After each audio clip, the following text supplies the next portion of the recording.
बिस्मिल्लाहिर्रहमानिर्रहीम। उस्ताद के महबूब मौलाना शमसुद्दीन को हजरत रहमतुल्लाह अलैह से ताल्लुक़ ख़ास था और वह उनके महबूब तरीन शागिर्द थे। आप जिस हुजरा ख़ास में मुताला फरमाते थे उसमें किसी शागिर्द को आने की इजाज़त नहीं थी मगर ख्वाजा रहमतुल्लाह अलैह और उनके दो रफ़ीक मौलाना कुतुबुद्दीन नाकिला और मौलाना बुरहानुद्दीन बाकी उस कानून से मुतसन्ना थे। ख्वाजा शमसुल मुल्क की आदत थी कि अगर कोई शागिर्द नागा कर देता था या देर से आता था तो फरमाते थे कि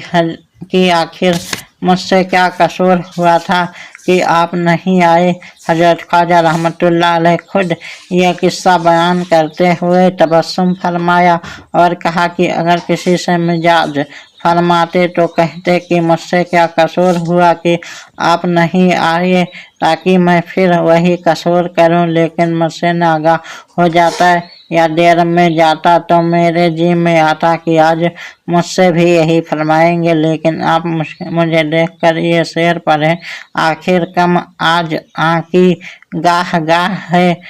आखिर कम आज आकी गाह गाह है, आई व बमा कुनी निगाह है, आई व बमा कुनी निगाह है। इसका तज़किरा करते हुए ख्वाजा साहब रहमतुल्लाह अलैह आप दीदा हो गए और सबक सुनने वालों पर रिक्कत तारी हो गई और यह भी फरमाया कि मुझे अपने हुजरे में अपने साथ बिठाते, मैं हजार माजरत करता मगर मंजूर ना फरमाते।